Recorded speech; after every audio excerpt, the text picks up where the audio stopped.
lặng im một mình. Chuyện buồn chưa qua, đừng khóc nữa nước mắt không thừa.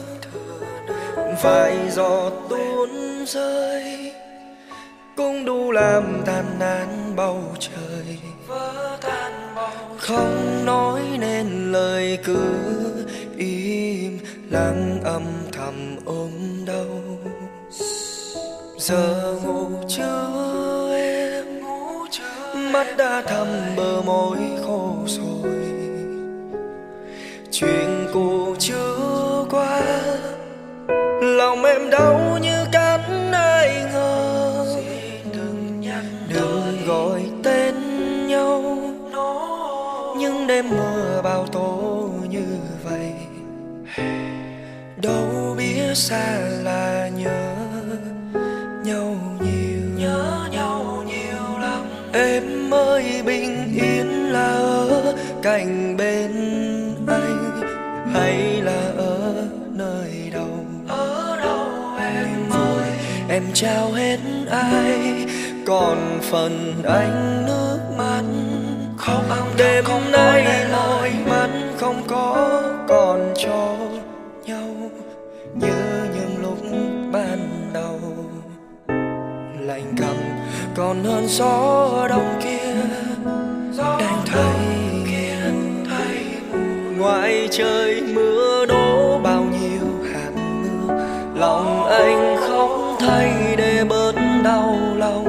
Em ơi nước mắt không nhiều, không giống như mưa ngoài kia. Anh không thể cho cơn mưa trong lòng. Em hãy ở lại, anh xin em hãy ở lại, cho anh bình yên một chút để thấy mặt trời.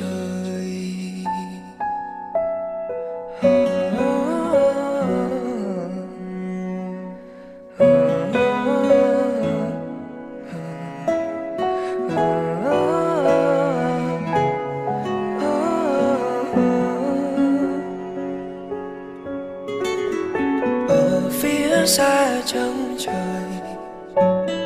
hãy nhớ anh bên đời. Đừng khóc nếu cô đơn ôm lấy mình. Giờ ngủ chưa em, mắt đã thâm bờ môi khô rồi. Chuyện cũ chưa qua, lòng em đau như cắn ai ngờ. Đừng gọi tên nhau những đêm mưa bao tố như vậy. Đâu biết xa là nhớ nhau nhiều. Em ơi bình yên là ở cạnh bên anh hay là ở nơi đâu? Niềm vui em trao hết ai, còn phần anh nước mắt. Đêm nay môi mắt không có còn cho nhau như những lúc ban đầu. Lạnh căm còn hơn gió đông kia đang thấy mùa. Ngoài trời mưa đổ bao nhiêu hạt mưa, lòng anh không thay để bớt đau lòng. Em ơi nước mắt không nhiều, không giống như mưa ngoài kia. Em hãy ở lại, anh xin em hãy ở lại, cho anh bình yên một chút để thấy mặt trời.